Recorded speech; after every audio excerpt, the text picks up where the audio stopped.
The Backyard Homestead Guide for Self-Sufficiency.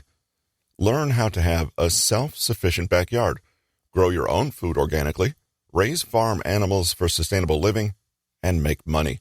Written by Erwin Cordero, narrated by Russell Newton for Hot Ghost Productions. In 1862, President Abraham Lincoln signed the Homestead Act, which gave the average American the opportunity to claim up to 160 acres of land, as long as they agreed to live on it, improve it, and pay a small registration fee. The act gave over 270 million acres to everyday citizens with the promise of living and improving the land. What is homesteading? Homesteading is a lifestyle characterized by the devotion to self-sufficiency, growing and preserving food and generating electricity using solar, wind, or water. Some homesteaders take it a step further and vow to never use money, preferring to make or barter for all of their needs. Others may take a more cautious approach, and while they want to produce as many resources as possible for themselves and their families, they may be okay with using some money or working a job with the goal of one day becoming fully self-sufficient. As you learn more about this practice, you'll realize that not all homesteaders share the same set of values. There is a diverse group of people who say yes to this way of life. You'll find that there are people who do this because they're just tired of the daily grind of urban living, while some want to prepare for economic hardships. Others enjoy living off the land and watching things grow as they plant, harvest, and then preserve their foods. Whatever your reasons for considering it or learning more about it, one thing's for sure, you've just made a great decision. Homesteading is a humbling experience, an eye-opener to how simple life can be and how small you are within the rest of the world. Off the grid. To quickly explain an off-the-grid lifestyle, it's essential to define a couple of terms. The grid is a term used to refer to the network of utilities and amenities provided to people by municipalities, including electricity, water, and sewage. The term is sometimes expanded to include other services, such as garbage pickup and groceries, though these are not strictly included. Going off the grid refers to a lifestyle choice where a person sets up their property to take care of their needs, usually, but not always, in a remote or rural area. People who choose an off-grid lifestyle find ways to produce their amenities for themselves, such as using wells, solar power, or propane heaters. Many people who live off the grid also produce some or all of their food on-site by gardening, raising livestock, hunting, trapping, fishing, or foraging. People who live off the grid may also choose to homeschool their children, take household repairs into their own hands, and generally live off the land in a self-sufficient manner. Zero waste sustainability. Zero waste is a philosophy of resource management that strives to close the loop by preventing waste from ever occurring or recapturing and using any waste that does occur. Zero waste is one approach to sustainable living. Zero wasters generally extend their philosophy beyond trash disposal and take steps to reduce consumption and reuse, i.e., upcycling, and recycle. Zero-waste living is all about being resourceful and reducing waste while also feeling good about what you have. You don't need to give up nearly as much stuff to live better and reduce your footprint on the earth. By learning how to live a zero-waste lifestyle, you can create less trash and help keep landfill sites from filling up with your garbage. Composting is a natural way to recycle organic matter. Kitchen scraps, leaves, and grass clippings are compostable material that you can turn into extremely valuable organic fertilizers. Anything that grows in the natural world ends up decomposing. Composting your kitchen scraps speeds up the process by creating the ideal conditions and environment for beneficial bacteria, fungi, and insects to do their essential work. What starts as a pile of funky old food can be blended with other organic matter to eventually produce rich and fertile garden soil. Self-sufficiency. Self-sufficiency is defined as the capability to provide for oneself without any additional help from others. Self-sufficiency requires a combination of knowledge, skill, and experience. It incorporates growing one's food and meeting other needs such as clothing and shelter. Self-sufficiency is not only the ability to feed oneself by hunting or gathering wild foods. Self-sufficiency is not necessarily the ability to live without a doctor or dentist.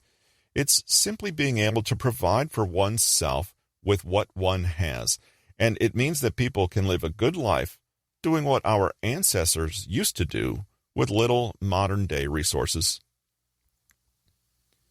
History of homesteading. The Homestead Act enabled anyone who had never used arms against the U.S. government to apply for 160 acres of land outside the original 13 states. There were a few requirements, including the requirement that the candidate improve the land and worked it for a minimum of 5 years.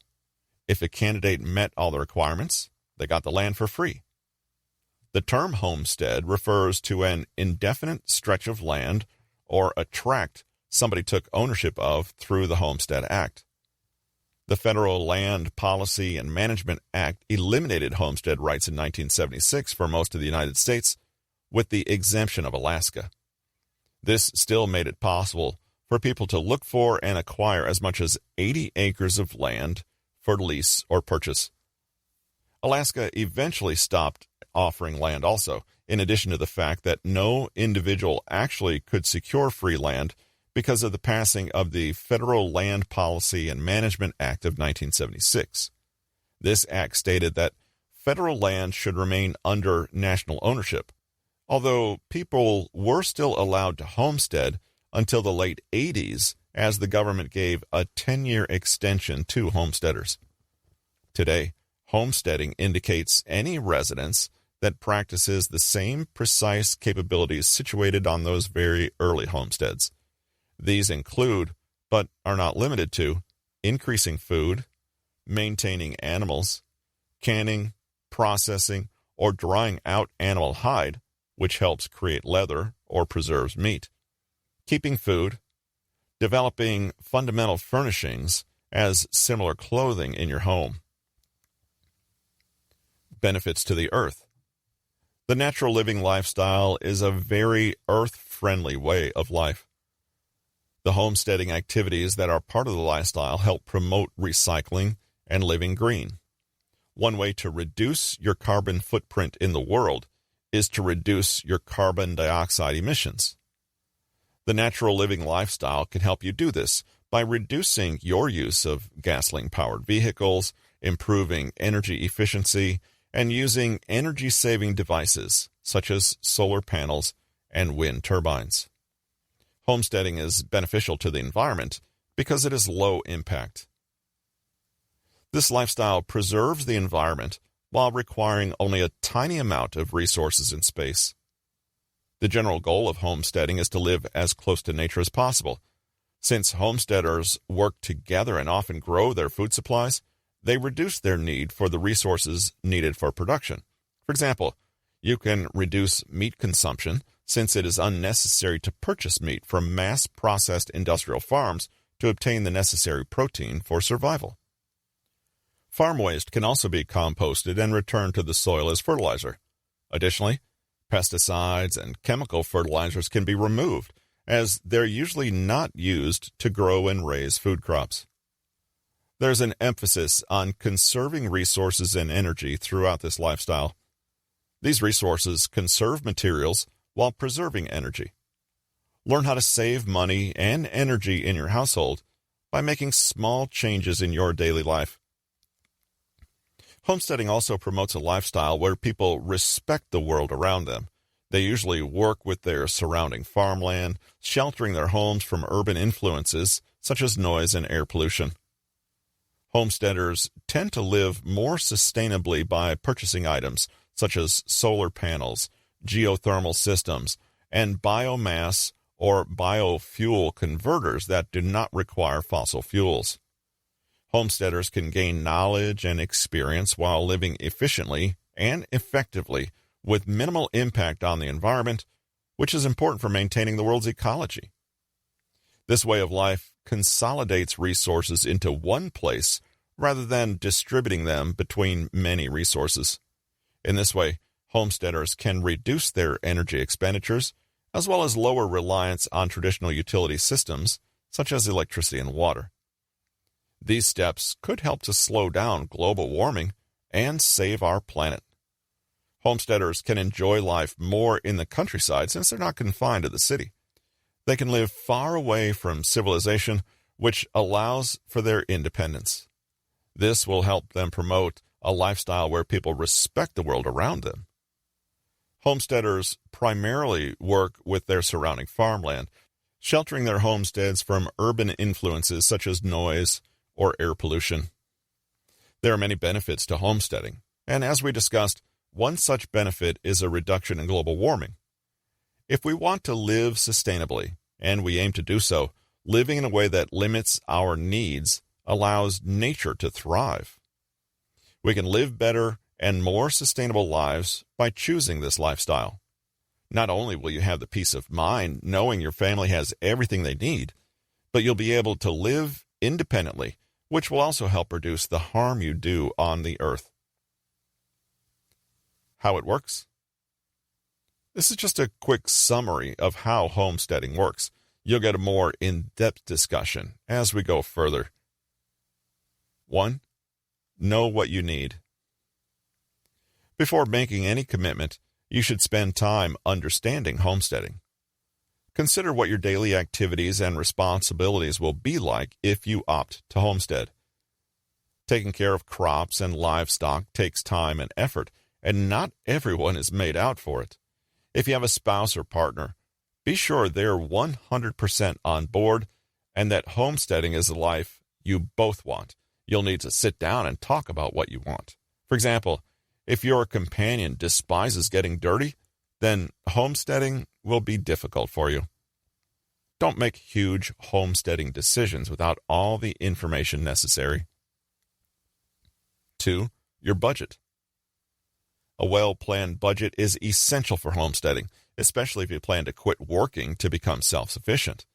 It's crucial not to spend all your savings on land and property, because you won't have enough money for renovations, upgrades, equipment, or other necessities. You'll also need reserves in case of an emergency, such as a furnace breakdown or a family member's illness. It's smart to have different homestead revenue streams. You can sell wool, milk, surplus produce, soap, and other crafts. 3. What do you want to gain? Sustainable living is still possible without selling everything and moving to the country. You can grow your food, raise hens, and learn to can even in the city. All you need to do is sit down and set goals. Ask yourself, do you want to cut your carbon impact by a specific percentage? Do you want to live off-grid, somewhat off-grid, or entirely off-grid? Do you want to raise livestock, plant trees, or do other things that take up more space? Know what you want to gain from homesteading and keep it in mind. Evaluate your property. If you want to make homesteading your full-time job and way of life, you'll need a lot of area for a huge garden, as well as room for livestock like cows, lambs, or whatever you like. You'll also need to choose parameters for the approximate area you want to live in. Do you want to live in a distant area or near a town? Look for land that is ideal for your homesteading lifestyle. Crops will not grow well in sandy or rocky ground.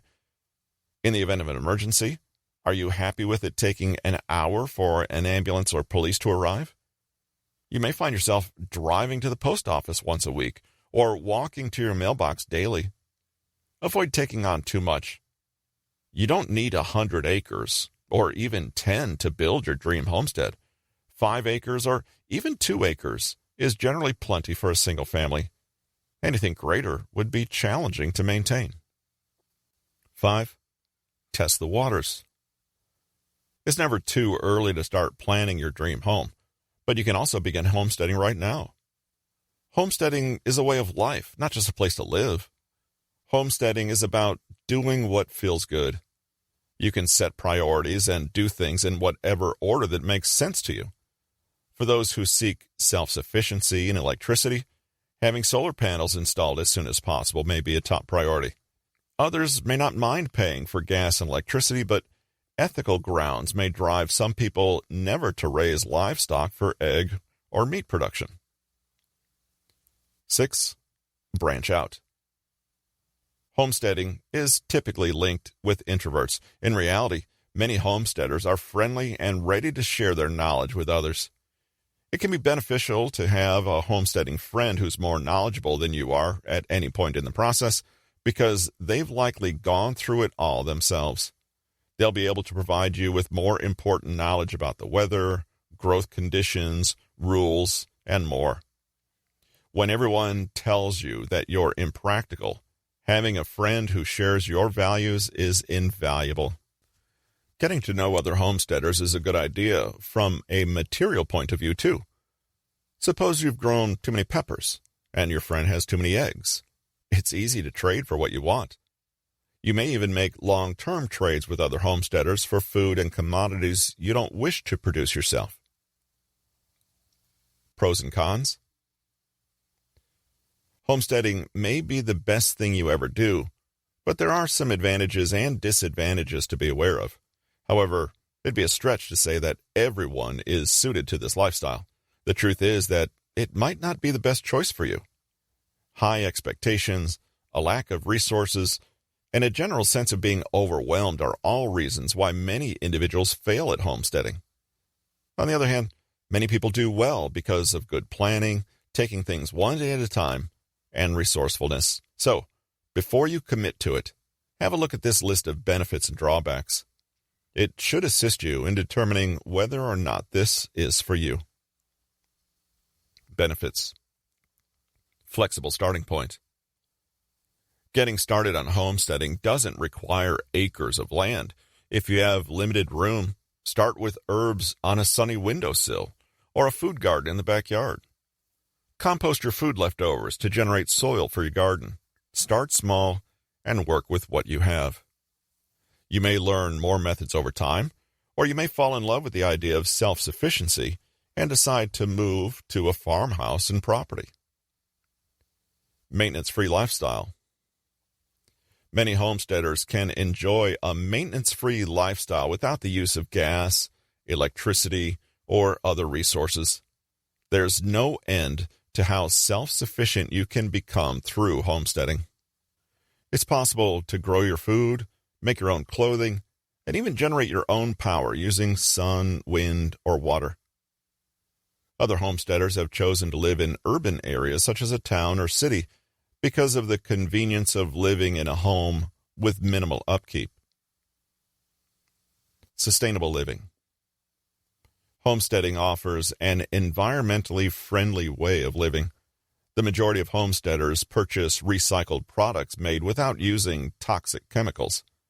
Those who want to reduce their carbon footprint may choose to plant their own crops and buy only organic or recycled products.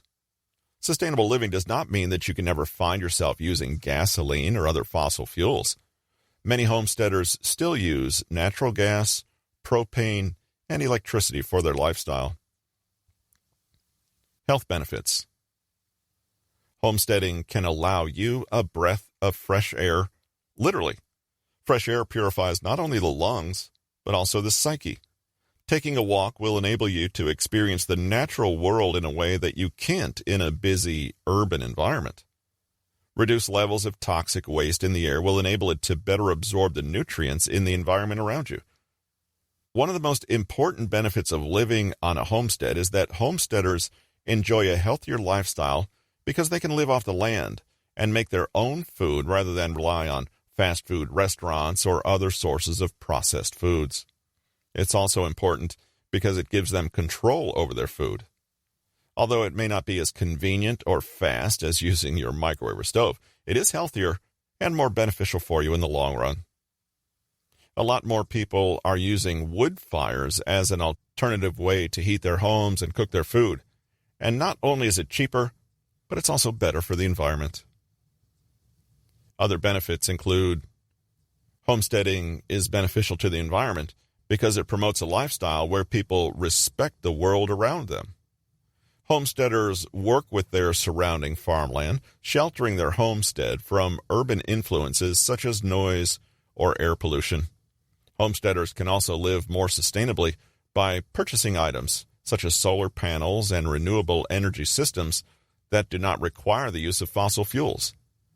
They can also gain knowledge and experience in how to live efficiently and effectively with minimal impact on the environment, which is important for maintaining the world's ecology. This practice is beneficial to the environment because it consolidates resources into one place rather than distributing them throughout many sources. In this way, homesteaders sometimes reduce their energy expenditures. By lowering their reliance on traditional utility systems, such as electricity and natural gas pipelines, homesteaders could help to slow down global warming. Disadvantages? Homesteading can be difficult if your dream is to live in a house that runs solely off renewable energy. It can put a financial strain on people who have chosen not to have any employment or income source. In addition, homesteaders are also impacted by the weather. If there's a harsh storm, power loss is common during a storm. Living off-grid can help you minimize such problems. However, problems can still occur if transportation or communications systems fail during a storm.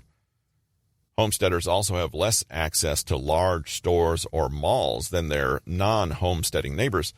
They may purchase foods from local farmers, reducing transportation costs. Since homesteaders don't have heat or air conditioning, they have other ways they stay cool or warm in more non-traditional ways. Forced air cooling is sometimes used to prevent mold growth on grain or feed. Passive airflow can reduce temperatures inside buildings without using electricity or fossil fuels. Solar heat collection systems store the sun's energy for later use. Is homesteading for me? To answer whether homesteading is right for you, you first need to decide what it is that you want out of life. Do you want to become a self-sufficient farmer and grow all your own food? Or do you want to live a simpler life without having any ties to the modern technology that we're used to today? Do you want to live in the city or the country? Do you want to own land and build your own house or rent an apartment? If you're thinking about moving off-grid as a family, then there are some things that you should take into consideration before making any decisions.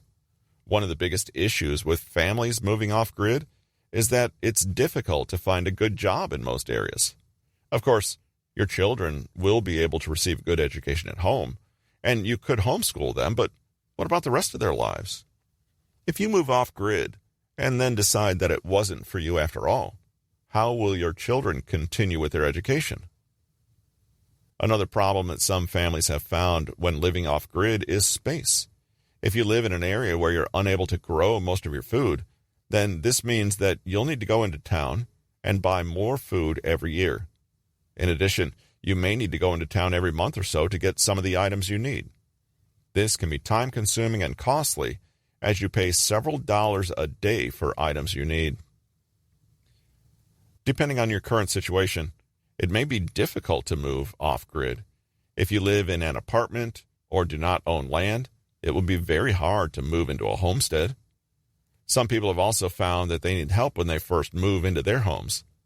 This can result in loneliness and depression for some if they cannot locate neighbors who are willing to help them out when needed. Additionally, the cost of moving off-grid can be pretty high if you have kids, as was mentioned above. Some families have found that they can move off-grid with a couple of kids. However, as the family size increases, it will become more and more difficult to do so because of the cost and increased need for food and resources, especially when their families are young. What if you could move off-grid with a large family? Would you do it then? If you plan to move yourself and your family off-grid, you must be committed. If you don't have a plan for what will happen when you get there and decide to stop living there, It will be difficult for all of you, whether the children are young or not. Here are a few great places you might want to move to in case you find yourself determined to commit to the lifestyle. 1. Iowa. For a self-sufficient homestead, Iowa's agricultural land is ideal. Many of your neighbors will be raising their own food, meaning you'll have a lot of company. Iowa has a low cost of living, but for those who want a more cultural experience, the state is largely flat and dull. The winters are the harshest in the USA, and the state taxes might be fairly costly, depending on your income. 2. Arkansas. Arkansas has a low cost of living and still has affordable land. However, the land is scarce due to massive agricultural operations occupying most of it already.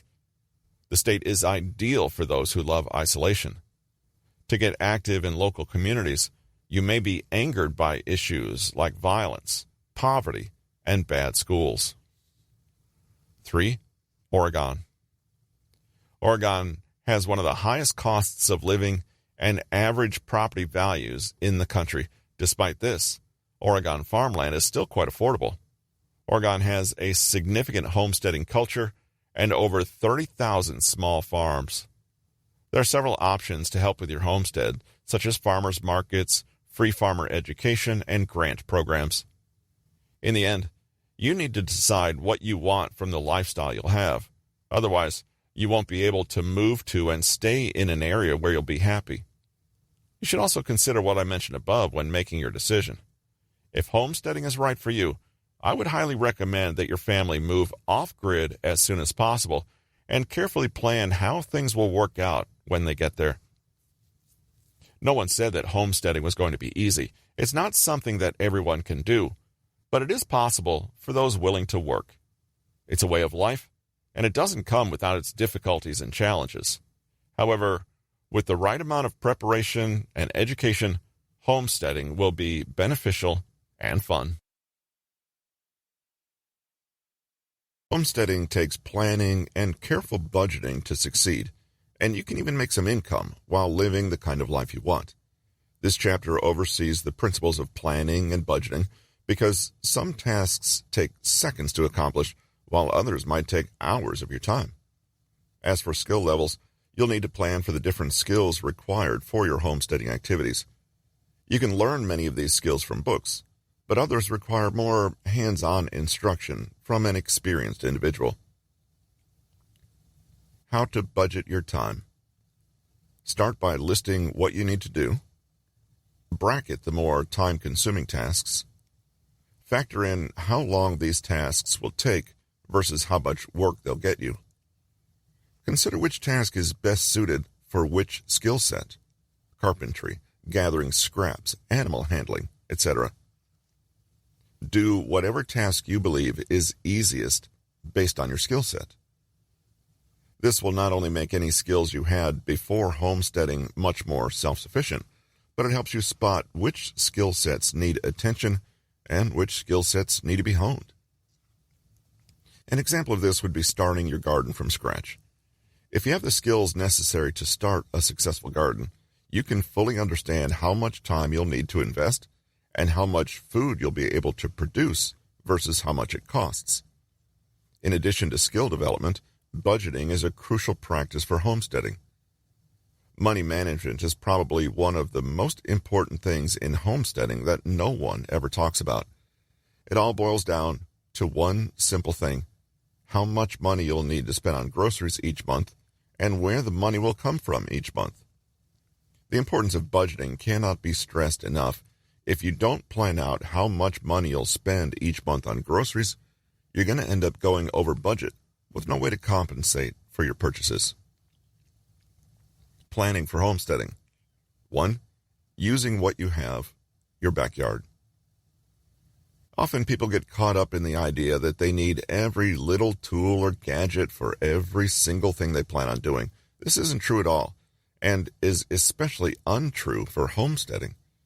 Using what you already have is a great way to save money and a great way to make something out of nothing. However, this will only work if you plan your entire homestead around this concept. Rather than buying every new gadget or tool that comes out on the market, here are a few ideas to think about. Use what you already have and what's just lying around outside. Gather up anything you could use in some form or fashion, like wood pallets or milk crates. If you need a wheelbarrow, try making one with an old tire and some scrap wood. If your garden needs some support, use your experience to guide you in making homemade stakes or trellises. Upcycling or reusing materials such as old clothes or broken toys and turning them into useful household items. If you need a 6-inch gap between two signs on your fence, try cutting the top and bottom off an old plastic flower pot. Using garden boxes is one effective way to get more food out of the ground. If you have everything you need right outside your door, then why spend money on something you can make yourself? Not only do you not have to spend your money, it can be fun to put together weird gadgets like this. I'll give you a few examples of things that you can make very inexpensively out of just about anything lying around in your yard. You're using things you have in creating your backyard homestead. Pretty cool, huh? I emphasize using what you have because certain items aren't really homestead related in the same way that things like a garden or soil are. The rule we try to adhere to is this: if it's not food, then it's junk. You can save time and money if you look around your house, backyard, or even in the garbage. We got about half the things we have on this homestead for free by simply asking around and looking in people's trash cans. Many people would be thrilled with someone coming to their house and taking some of their junk away rather than having to load it up at the dump themselves. Don't throw anything away ever. Even if you do plan to buy something new that is exactly like what you want, don't get rid of the old one until you've tried using it for something else first. You may find that a nail gun or even duct tape is all you need to repair your broken objects, rather than going out and buying something new. Using what you already have to save money while homesteading doesn't stop at just junk either. It can also include extra rooms in your house. After all, it's just making do with what you have and making things out of nothing. Using what you have, not buying new things, is an idea that is rich with potential and creativity. It's also very fun to see things that usually go to waste being put to use for your benefit in a creative way. This is a way of thinking that can save you a lot of money and potentially teach you some DIY skills along the way. Try it out and see how many things around your home, yard, or outside you can find a use for instead of tossing them in the trash. Whenever you buy a house and the previous owners have left a little bit of overgrown yard, you should always ask the previous owners what kind of plants were in their garden boxes. If they tell you, all you need to do is walk into a store and buy enough lumber to build the garden boxes. If for some reason they don't know what was in their garden boxes, then walk over to your yard or your neighbor's yard and start looking around. There's no way that big box of dirt didn't come from somewhere. Dig up one of these large pots and take it inside so you can analyze it for clues about how it was constructed. Once you find all the clues and have figured out how to make your own, go and build as many of these garden boxes as you can. How to build a garden box in 3 steps.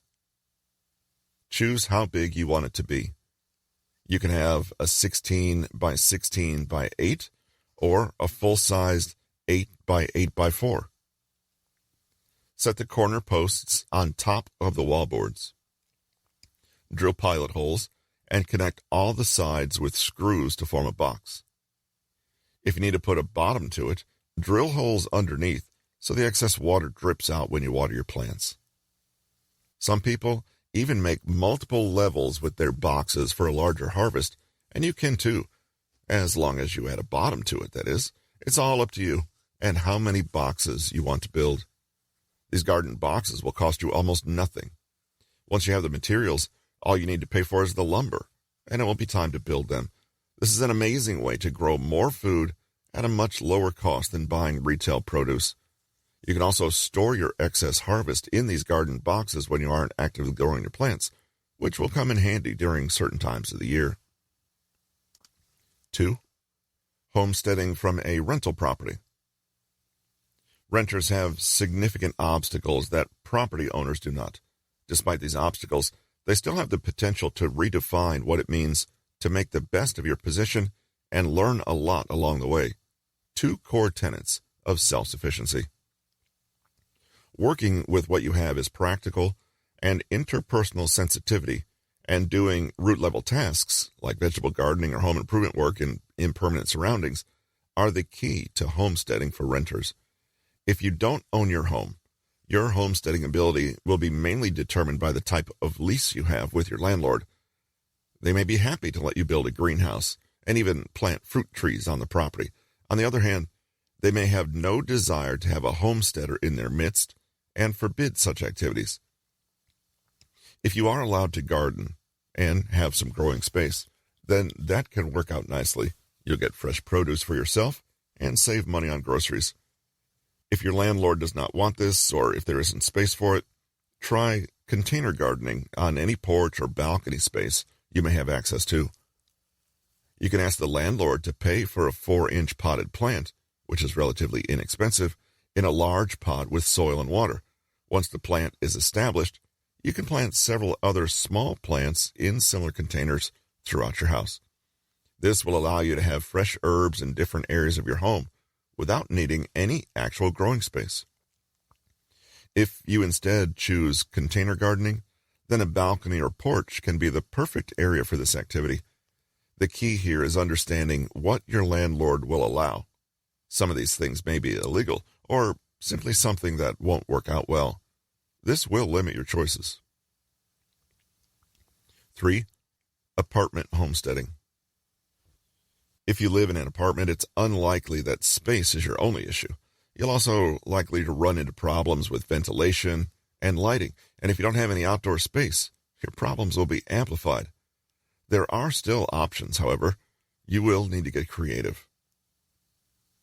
Types of apartment in the U.S. A. Compact. Compact apartments don't have too much space, especially space you can waste. Your best bet is to grow indoors using grow lights or a hydroponic pond. You can buy kits for these, so don't panic if that idea is new to you. A studio apartment has a kitchen and a full bathroom. Alcove studio. A regular studio with an L-shaped living room partition. This gives the illusion of more space and is ideal for a sleeping area. Convertible studio. A studio large enough to build a wall to create a bedroom. Convertible flex. An apartment with enough space for an extra bedroom. Loft. A large, high-ceiling room.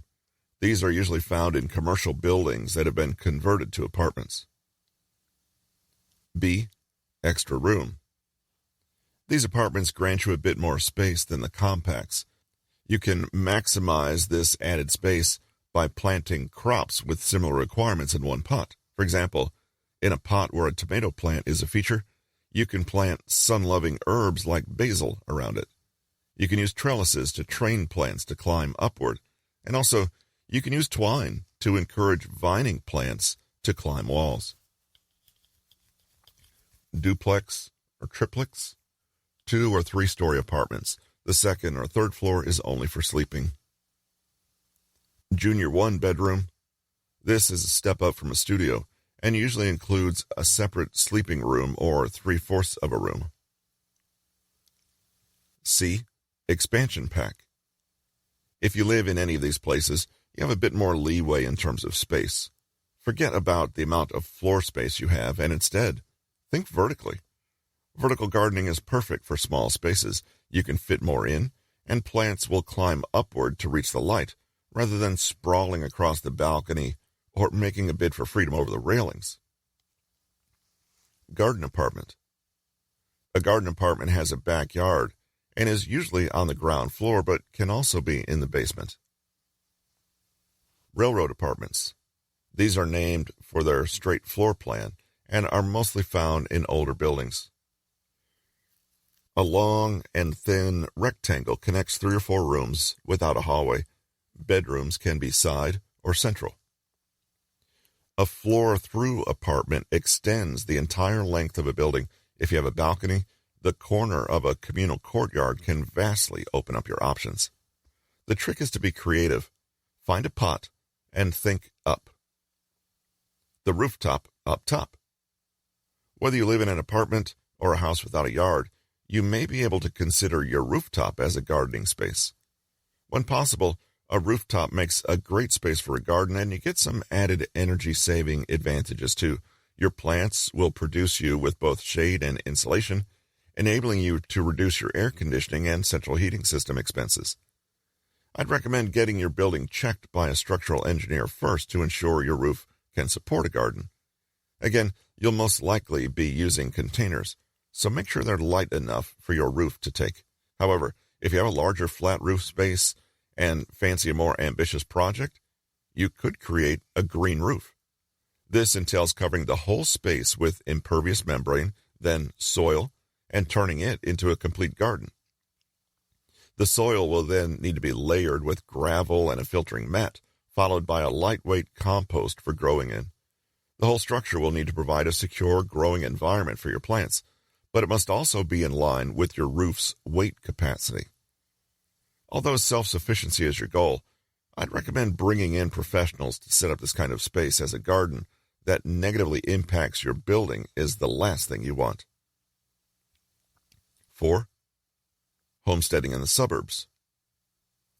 A suburban backyard or a backyard in the city can either be a substantial space or a tiny one.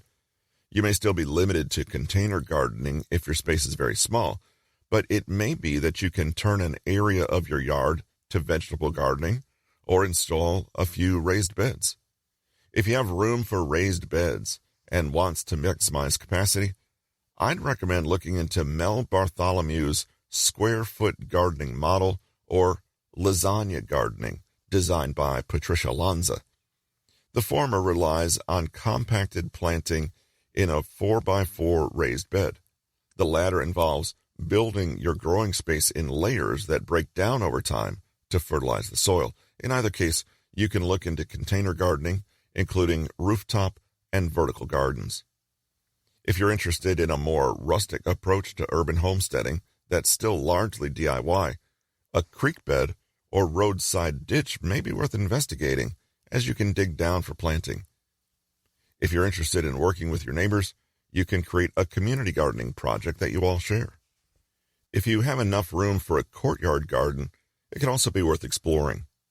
If your yard's small, consider organic and raised bed gardening. This can involve container gardening with potted plants and planting in your yard. It also features permaculture, a design method for sustainable human interaction with the environment.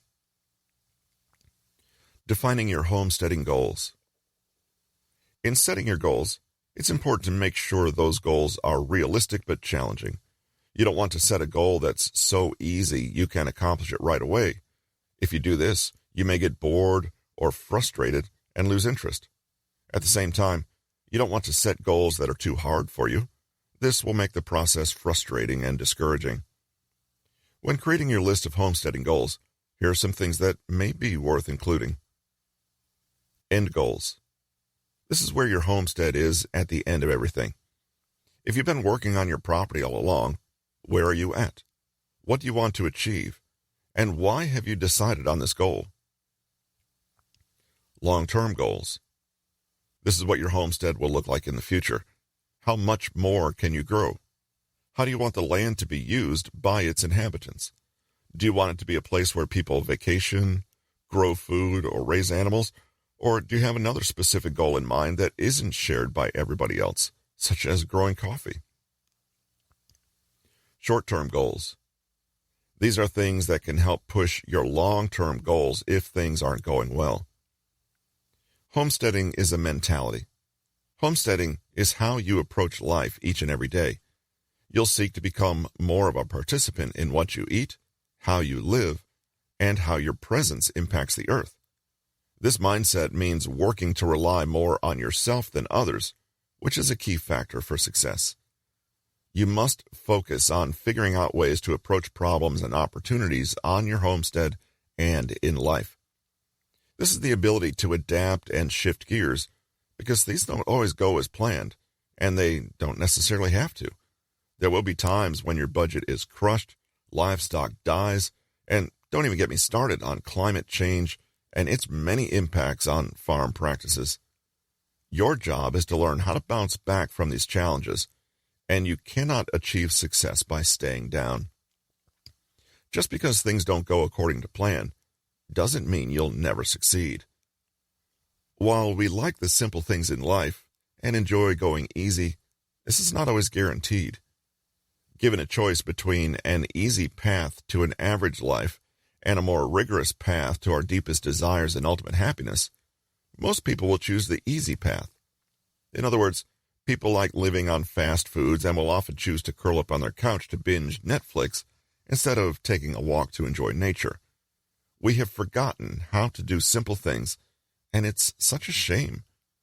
The good news is that you don't have to live that way. The fact that you're reading this book means you're interested in homesteading. You're ready to start on a more rigorous path to self-sufficiency. Before you can become a homesteader, you must spend some time cultivating your mindset, learning how to do without certain things you might want, like easy access to the internet, fast foods, or even instant entertainment. You must learn to enjoy sitting outdoors to watch the sunset, stare up at the stars at night, or sit by the fireplace on cold nights. When you do these simple things, certain elements in your life begin to change, and you get a dopamine effect of happiness.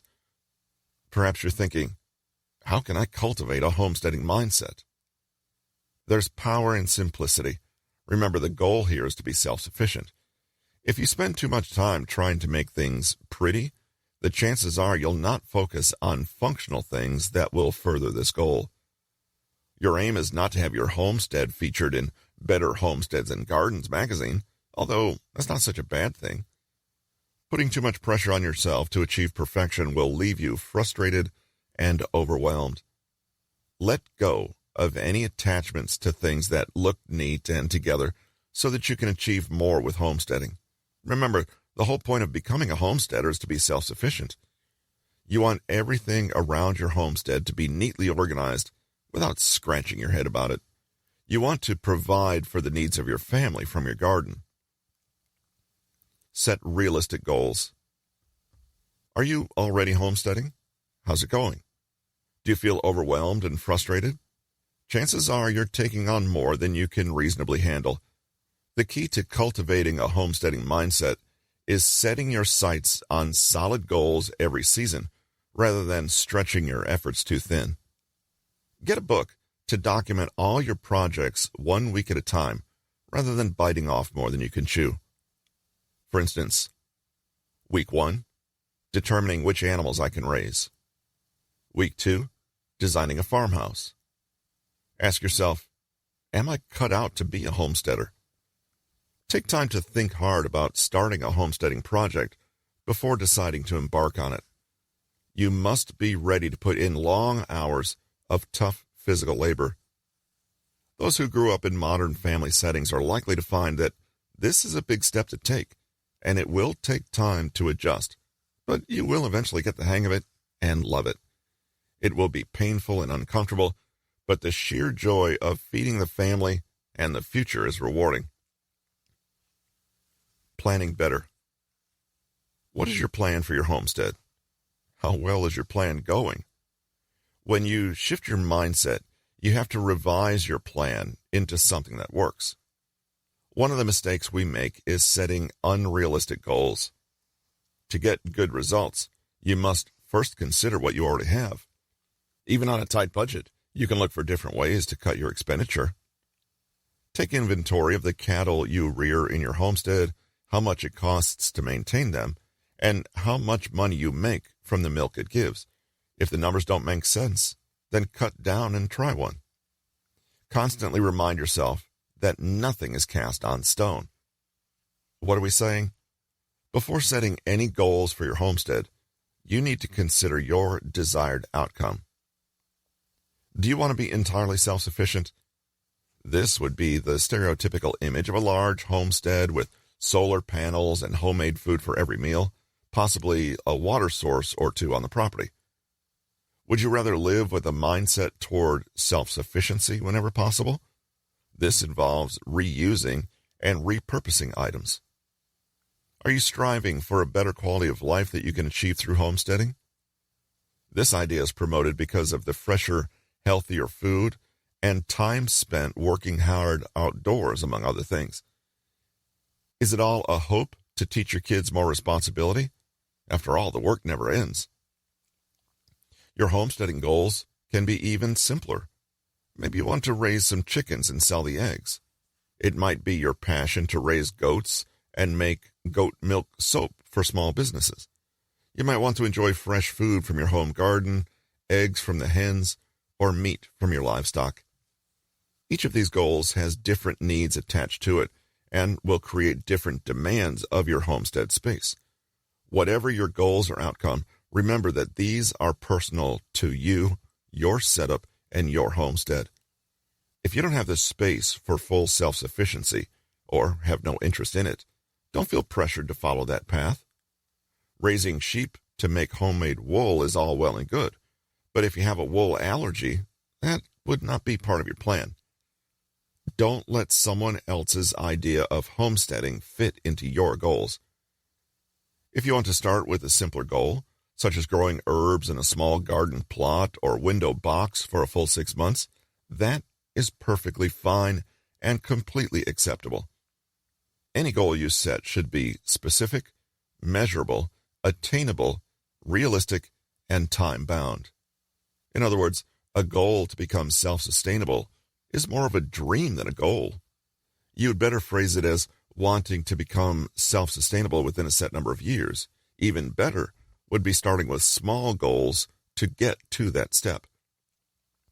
If you want to raise chickens for eggs and meat, you need to research chicken care and the laws in your area to determine how many birds, if any, you're allowed to have. This can lead to the specific, time-bound, attainable goal of, for example, wanting to have space set up for 6 baby chicks over the next 3 months. Some basic goals that beginner homesteaders can set might be designed to lay the groundwork for their homestead. After all, deciding to create it involves many smaller steps, and jumping into the deep metaphorical end will not succeed. A new homesteader might decide to learn how to cook from scratch with a smaller goal of cooking a full meal twice a week for a full year. Making your own household products can be another goal towards self-sufficiency.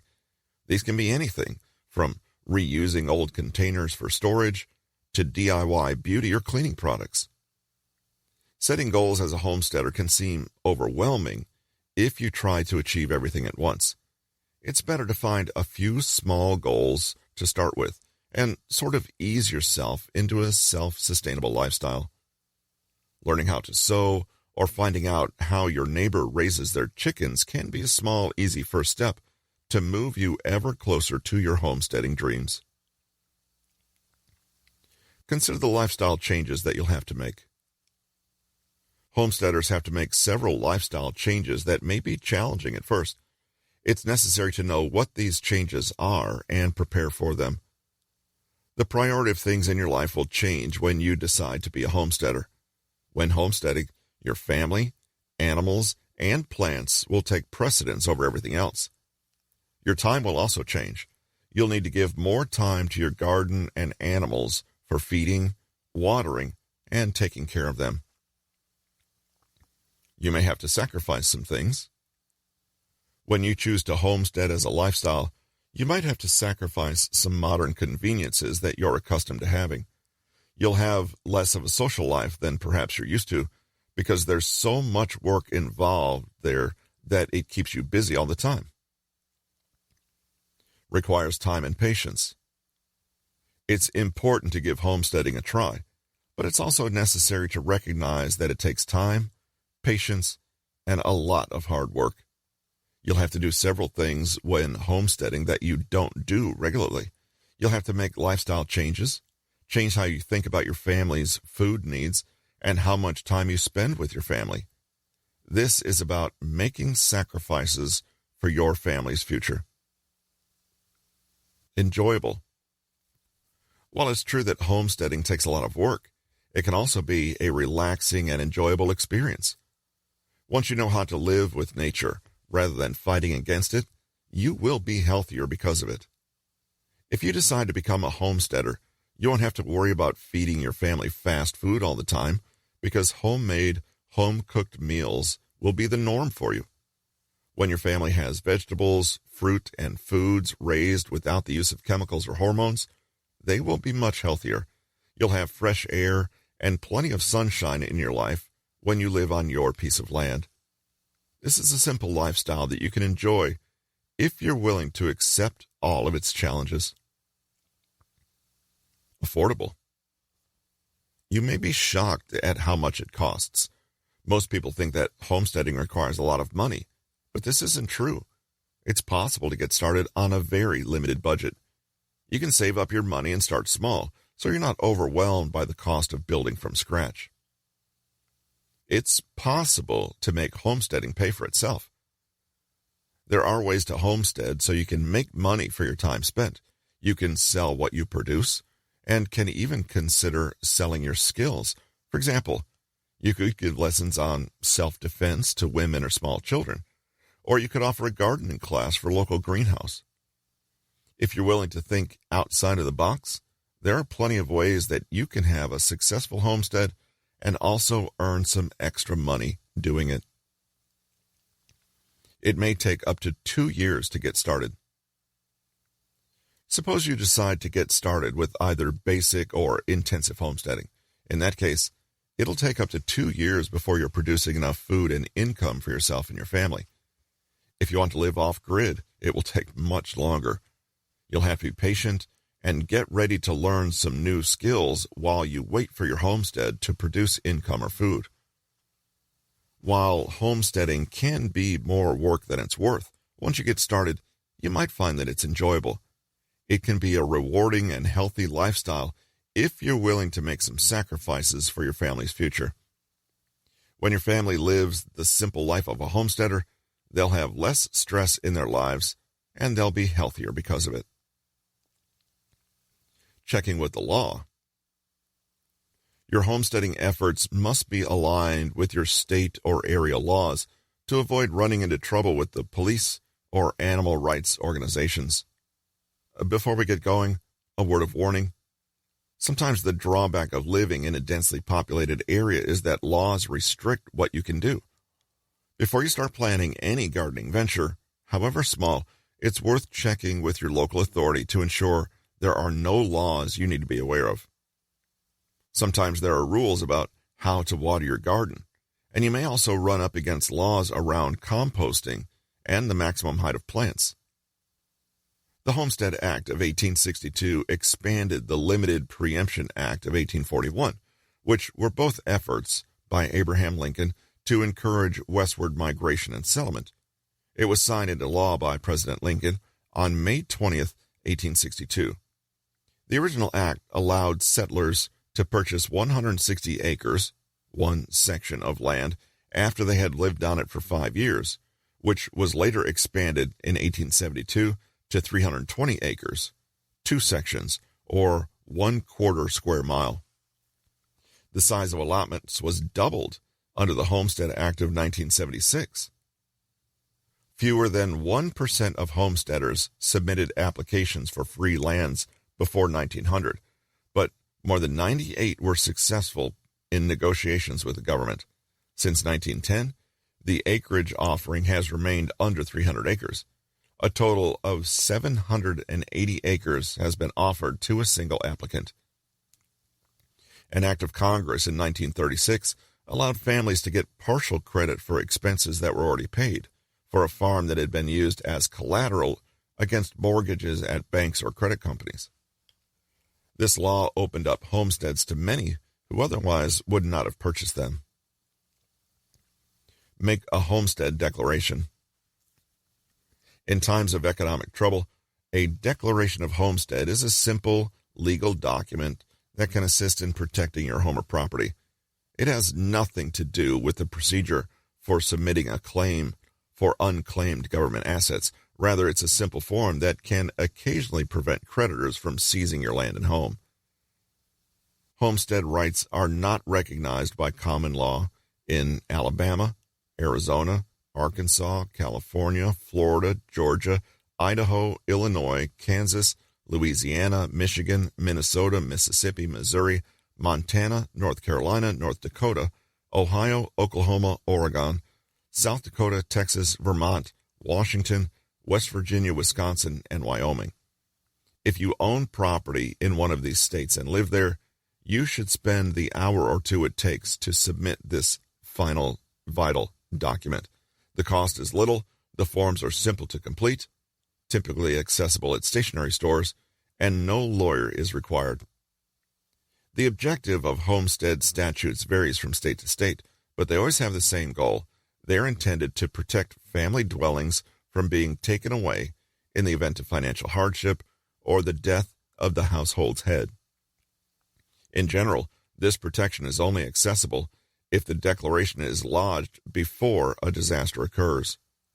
A judicial verdict stemming from business losses, traffic accidents, or unexpectedly inherited debts may, of course, wipe out a family's savings.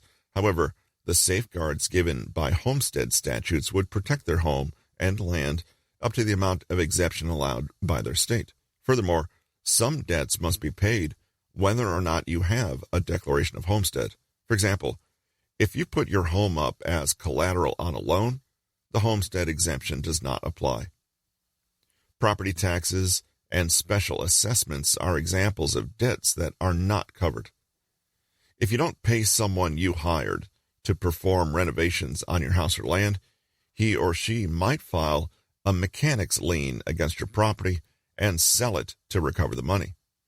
Although the cash value of the homestead exemptions varies, in most places it is updated to keep up with inflation regularly.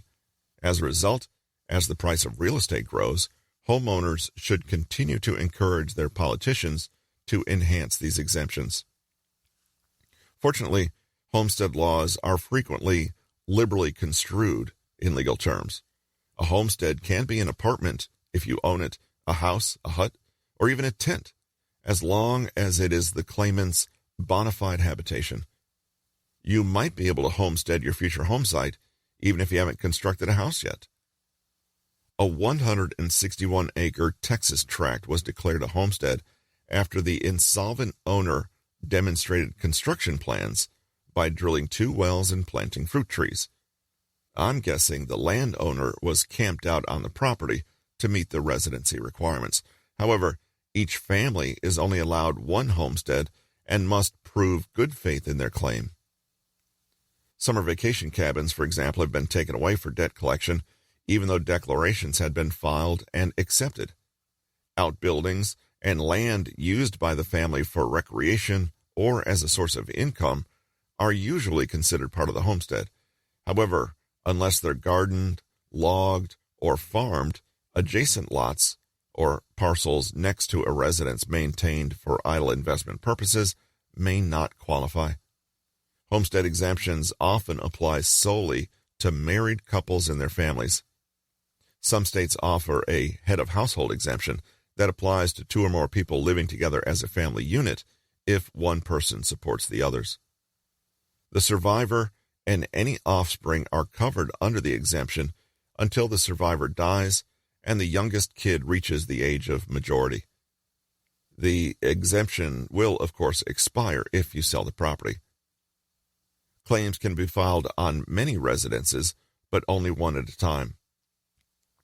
Alabama, Arkansas, California, Florida, Georgia, Iowa, Louisiana, Minnesota, Mississippi, Missouri, Oklahoma, South Dakota, Texas, West Virginia, and Wyoming have homestead property tax credits.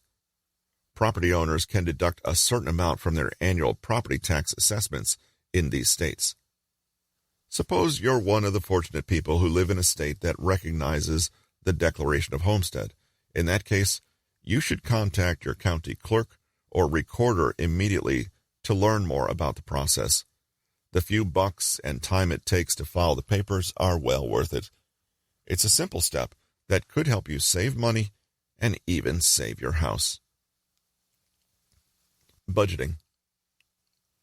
While most people fantasize that they can provide everything the family needs without spending a dime, that is not realistic. You must realize that you will have expenses that will cost money, especially during your transition to a self-sufficient homestead. The key is to evaluate how you wish to live. Ask yourself simple questions like, do I enjoy going out and partying? Do I travel a lot? If there are certain things you like doing, you'll need to budget for those extras because you may not be able to have an urban homestead and live some of those outside dreams. Perhaps you're thinking, I could just take a loan to cover these needs. The truth is that borrowing money goes against every principle of self-sufficiency. Homesteading aims at ultimately disengaging from the money economy while working as little as possible for the money. Instead of buying food from the grocery store, you can grow your food in your backyard and exchange it for such things as clothing and other necessities. You want to keep your expenses as low as possible. Realize that humor is everything. Laugh through the tough times. Don't think that you're superior to everyone else. Whenever things go wrong, try to get a new perspective. Please don't give up until you reach your goals, however long it takes. Think through your plan, adjust your goals and timelines, and start over if necessary. Everything can change, including your plan. The process doesn't have to be a pain. You want to enjoy every little bit of the process towards self-sufficiency. Even though urban homesteading is a lot of hard work, open your heart to it. Even if your early morning and late nights don't translate to the money in the bank, keep a new perspective. Take a walk in nature to help you shift your mindset. Realize that homestead projects never end. They are constant, and the to-do list will grow longer by the day. Taking mini vacations to express your gratitude to the universe for sunshine, family, and every little or big gift will help keep your heart open and remind you of your homestead abundance. Setting the wrong budget. There are some homesteaders who, in their excitement, may have miscalculated their homesteading budget. The common problems that could arise from setting the wrong budget include not being able to buy enough seeds during planting season, inability to cover expenses brought about by emergencies, e.g., human or livestock ailments and machinery and equipment repairs, running short on income, especially when you decided to quit your job when you moved. Budgeting ensures that you will be financially secure and free from debt, or at the very least have minimal debt until you can entirely depend on your homestead. Since you'll be learning about income sources later on, what you need to initially do is create a monthly budget.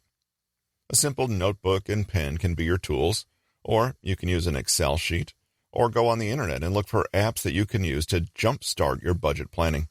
Remember that every monthly budget should include the following: recurring bills, upcoming or irregular bills, e.g., quarterly or annual bills, seasonal or large purchases, loans, debt, mortgage, car payments, etc. Set up the spreadsheet or make a chart in a notebook. Some people use tables on a Word document. Next, add all the income streams and deduct the monthly bills.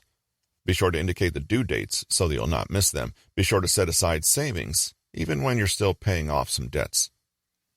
Insert the formula on your Excel sheet or manually calculate the figures.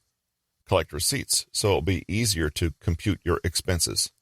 Never rely on your memory alone. It's better to keep records or take a photo using your phone camera each time you make a purchase. Record keeping is also not limited to accounting for your income and expenses. You can keep records of the crops you recently planted, livestock, harvested crops, and how much you could preserve. Think of running your homestead as you would a business. You need to be on top of it, no matter what.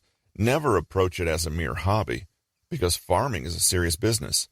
Every new project that is added is, in essence, an investment. Skill acquisition. Several skills may be listed here, And a long list can be overwhelming when you're just starting on your homestead. But not all of these are immediately, absolutely essential to your homestead. I'm aware that I'm not very effective when I'm overwhelmed. My objective is to make it as easy as possible for you to start homesteading, because homesteading is a fantastic technique to improve your lifestyle, and breaking down effective plans and goals into smaller parts is very helpful. If you haven't had experience being self-sufficient in the past, don't think you can't establish a homestead and provide your family with healthy, clean food and self-sufficiency. I looked at a few different lists of useful talents to master. While I agree with most of the items on most lists, you don't have to learn everything at once. I've chosen 6 categories that I believe will help you get off to a good start.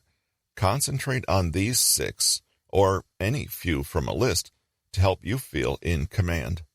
You'll need to learn how to cultivate plants, hunt, and harvest your food. You'll need to know how to find water and bait for fishing. You may even need to know how these techniques were performed in ancient times. You need to know how to build a shelter. You may need to know how to perform many other skills in a post-apocalyptic scenario. You'll need to find or create your fuel for cooking and heating. What about transportation?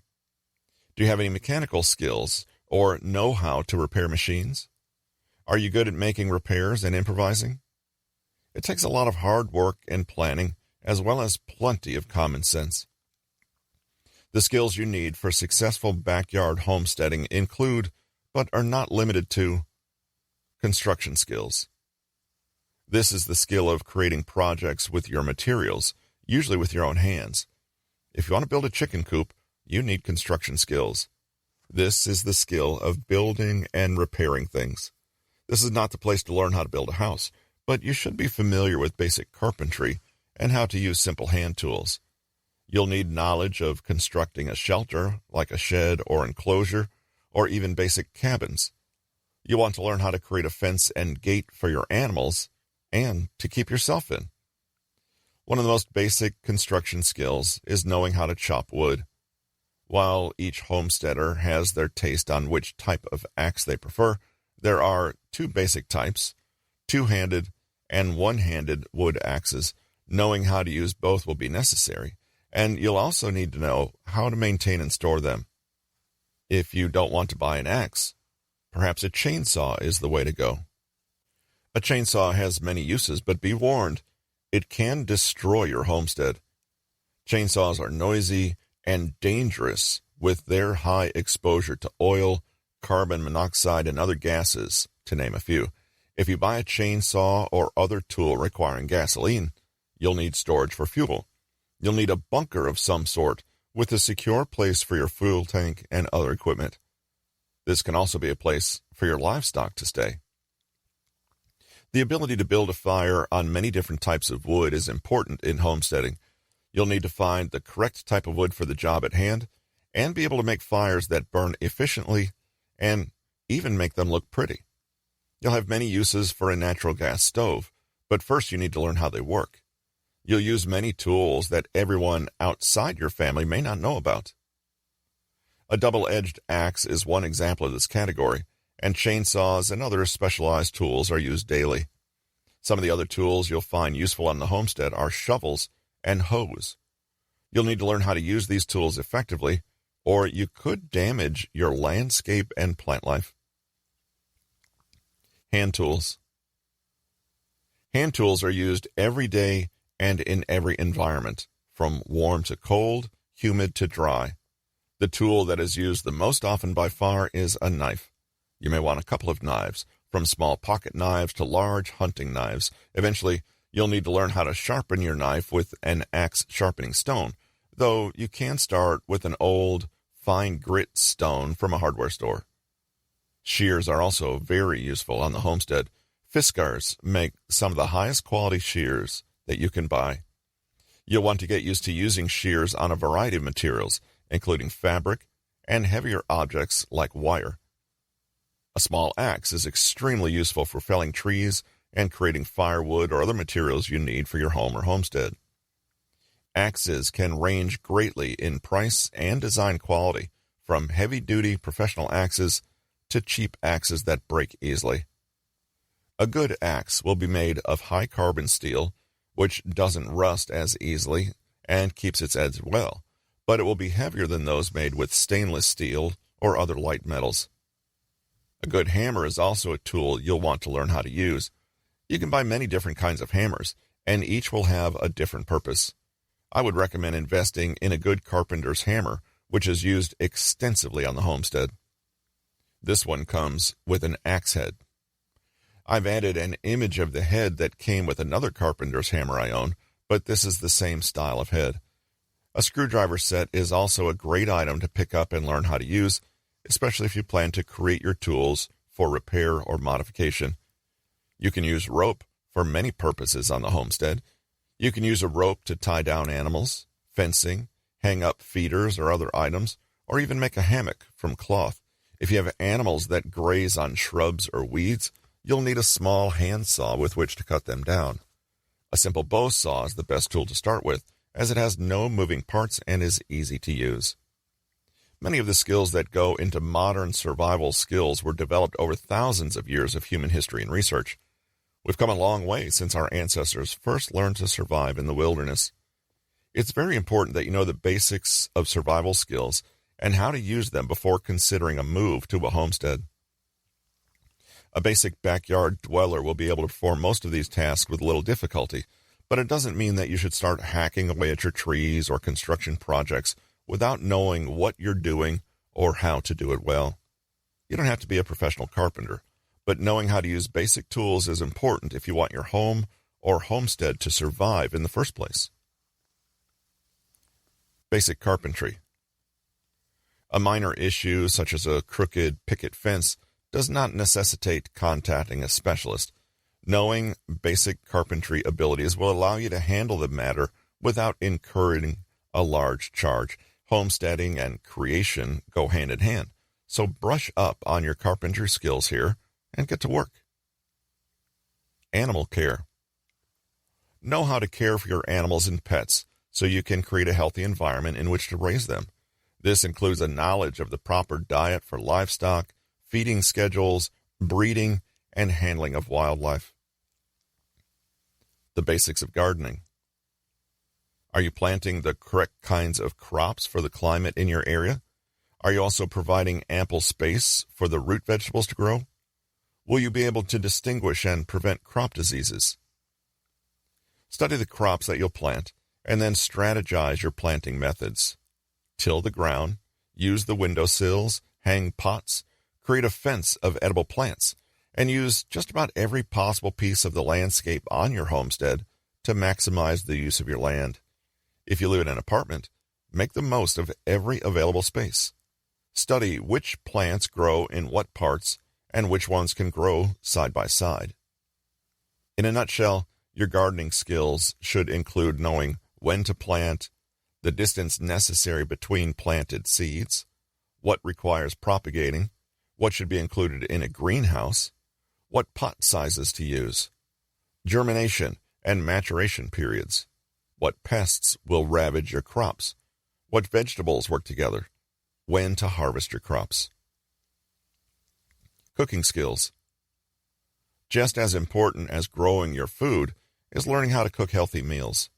If you rely on restaurant meals, don't worry, because you can learn this skill. It's crucial to shop for your cooking utensils. The essentials are wooden spoons, stirring spoons, spatulas, measuring cups, and a whisk. You should also invest in pots and pans. Copper would be a nice material for these. Use cast iron as much as you can to make any food taste better. In addition to the benefits of taste, cast iron is a durable cooking tool that you can use for many years. One good paring knife should be enough to begin your cooking lessons. Take the time to read the reviews about each cookbook and purchase cookbooks that are written for beginners. If you don't have tangible copies of cookbooks, you can search for phone apps. Animal processing skills. The most efficient homesteaders are those who depend on animals. They have horses to ride, dogs that guard their property, chickens that provide meat and eggs, and pigs that eventually become bacon and ham. According to the Encyclopedia Britannica Online, Animal husbandry is the controlled cultivation, management, and production of domestic animals, including the enhancement of attributes deemed desirable by humans. Dairy farming, beekeeping, and breeding are all examples of animal husbandry. Learning the basics of butchering will allow you to prepare and cook what you harvest from your homestead property. Understanding how meat is preserved will help make it easier for you to consume meat without processing it at home. If a preserving method has not been used on an item, it should be frozen first if it's perishable, or canned if it's not. House cleaning. Successful homesteading necessitates having a clean and well-maintained habitat. With the many chores that need to be done, it's important to have good housekeeping skills.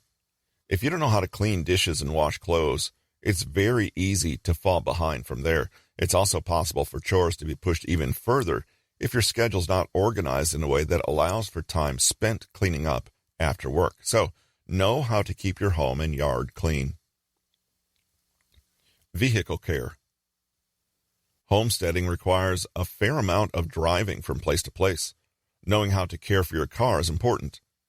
It's not uncommon for the main power source on a homestead to be a generator, which can operate on one or more fuel types, including propane, diesel fuel, and gasoline. A generator is not only useful in providing power during an outage, but it's also ideal for running equipment such as well pumps and freezers when there's no power available. Generators vary in size, so if you intend on purchasing one for your homestead, make sure it's appropriate for the applications you need. Knitting, crocheting, and cloth mending. The ability to mend your clothing is a skill that gives you more options and allows you to avoid having to go out and buy new clothing when something is torn or broken.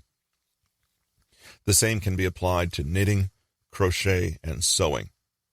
The creation of handmade items can be extremely rewarding if you have some basic sewing skills. Being able to knit or crochet presents wonderful opportunities for creating unique items that your family can use as gifts or keepsakes on special occasions throughout the year, birthday, Christmas, etc. Tool care.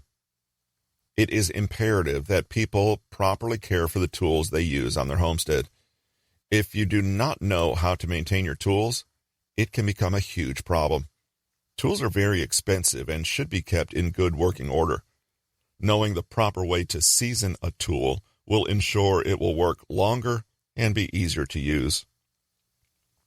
To succeed in this lifestyle, you'll need the ability to think logically, the willingness and ability to take action, and the motivation to want to get there. It's important to learn as much as you can about homesteading so that you don't fall into the trap of thinking it's too much hard work, too difficult, or something that can never work for you.